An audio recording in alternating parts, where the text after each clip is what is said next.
Are you thinking about moving to Phoenix, Arizona? We moved here 12 years ago, and in this video, I'm going to break down the 5 things I wish I knew before we moved to Phoenix. Some of these you will like, and some you might not. Either way, it will help you make your decision to move here or not. Hey everyone, it's Theresa here from eXp Realty, and I've been selling real estate here in Phoenix, Arizona for about 7 years now. If at any point in this video you have questions about the real estate market, drop them in the comments below. You will also find my website and the email in the description. If you want to view the latest properties for sale in Phoenix, Arizona, check that out below too. The first thing I wish I knew about was the weather. All everyone talks about here is the heat. It is so hot in Arizona. This is one of my worst fears moving here. How hot is hot? Well, I'm not gonna lie. July and August, it is really hot. I remember the first time I really felt the heat. I got off the airplane and walked outside. It was like walking into a blow dryer that was turned on high. It was so warm and the breeze was even hotter. Similar to extreme cold temperatures, it can catch you off guard if you aren't prepared. But if you live in a winter state and you have to bundle up to stay warm, here we can cool off. We have so many things that you can do. During the summer, get up early. The temperatures are in the 80s and you're able to enjoy a beautiful morning hike. In the afternoon, be sure to take a quick swim in the pool or catch a movie. Always remember to bring a jacket, for the air conditioning is always freezing anywhere you go here during the summer. Now that's the worst of it. Can you handle 3 months of heat? I know I can. For the rest of the year, the weather is absolutely perfect.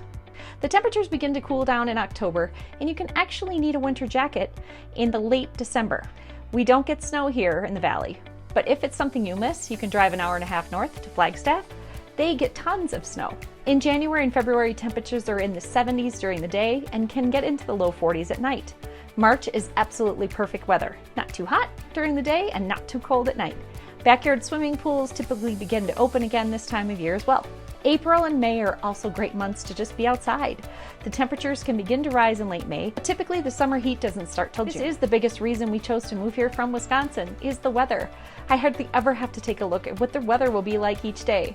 It is almost always beautiful and sunny with not a cloud in the sky. The second thing I wish I knew is that the state isn't just a desert. Now don't get me wrong, the desert is absolutely beautiful. You actually grow to love it more and more each day, but Arizona isn't just the desert. Phoenix is located at the elevation of about 1,000 feet. We call the entire Phoenix metro area the Valley. If you drive 2 to 3 hours north out of the valley to Flagstaff, you reach elevations of over 7,000 feet. You go from being surrounded by sand and cacti to mountains, tall pines, and cooler temperatures. You will experience 4 seasons here and can even spend winter snow skiing at Arizona Snow Bowl. You can always travel east towards Pinetop and Lakeside. This summer resort community features a lake for boating and fishing, hiking trails, and camping in the Ponderosa Pines. Be sure to check out their calendar for summer festivals too. Of course, you can't miss the Grand Canyon. About a 4-hour drive north of Phoenix. Make it in a day trip or spend time exploring this beautiful state. Our state has such beauty and diversity you won't believe it. Start out in the historic Willow District in central Phoenix to see homes built in the early 1900s.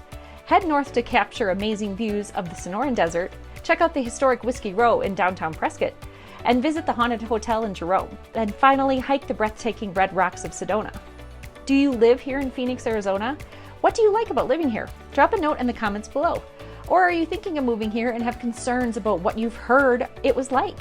Reach out. I would be happy to talk you through it. The third reason I wish I knew is how great hiking is. No matter where you live, you have access to trailheads for any skill level. If you want beautiful views of the city, check out the iconic Camelback Mountain. Located just north of downtown Phoenix, this trail isn't for beginners or ones that don't like heights. You have a gradual incline at the base of the mountain, but as you get closer to the top, you will begin steep inclines and find yourself sprawling over rocks. But the views can't be beat. Piasco Peak is also another trail with amazing views. If you want an easy hike, you will find multiple trails at the base of the mountain. You can hike for miles. But if you want a challenge, take the summit trail to the top. This is a 1-mile hike up where you'll get your cardio on. It also is a good one for the glutes, for you find yourself high-stepping and sprawling at the top. Or head to South Mountain at the Holbert Trail is one of my favorites. It's a 4.6-mile out and back, moderately challenging hike. This trail is not flat. You are slowly climbing for about 2.25 miles up. It does require high stepping as you get close to the top, But when you reach the top, you can look out over all of Phoenix. Again, the views are amazing. Now, the fourth thing I wish I knew before living here is scorpions. Scorpions are my worst nightmare, and I will probably see one tonight for each time I talk about one of them. They show up at my house. I remember searching and searching before moving here and what it was like to live with them. I was terrified. What do you do if you have them? What do you do if you get stung by one? How do you know if you have them? First off, they glow in the dark with a black light. It is cool, not cool, to go in your backyard and shine the black light on the walls around your yard. They are typically hidden in the cracks. You can't miss them for when you find one. They light up super bright like a Christmas tree. There is scorpion spray you can get at your local hardware store to take care of them when you see them. But be careful, they do have a stinger on their tail and they will get you. Now, I haven't been stung by one, but I have heard it hurts. It does impact everyone differently. If you're concerned about what would happen if you got stung, talk to your doctor. They will know your health history and can recommend on what to do. You can always hire a pest control company to come and spray for scorpions at your home. They come out monthly in the summer and less often in the winter. You typically see scorpions in the summer, for they also don't like the summer heat. They are trying to move inside where it's cooler. I still don't like seeing them. I freak out every time I do. But call a local pest company in the area of Phoenix you're thinking of moving to. When we first moved here, the area we were living in didn't have scorpions. The pest control company told me so I don't know why we didn't just stay living in that area. Finally, the fifth thing I wish I knew is that Phoenix does have traffic. Now, it isn't like Chicago or LA, but if you drive during the hours of 7 a.m. to 9 a.m. and 2 p.m. to 6 p.m., you'll find yourself sitting in traffic. Now, our freeways have been under a lot of construction, adding lanes to help with this issue, but it is something to consider when you're deciding where you want to live. How far is the commute? Can you work from home a few days a week? Also, this traffic is bad going certain directions in and out of town. If you live where you travel the opposite of everyone else, you'll have no issues. Thank you for taking the time to watch this video. I hope you found the information valuable. If you did, give us a thumbs up for us and leave us a comment and subscribe to our channel. We really appreciate the support. If you're looking for more content about buying or selling real estate here in Phoenix, Arizona, feel free to give us a call. Send us an email or book a consultation. All of this information is listed in the description below. Watch the next video on more information about Phoenix. See you on the next one.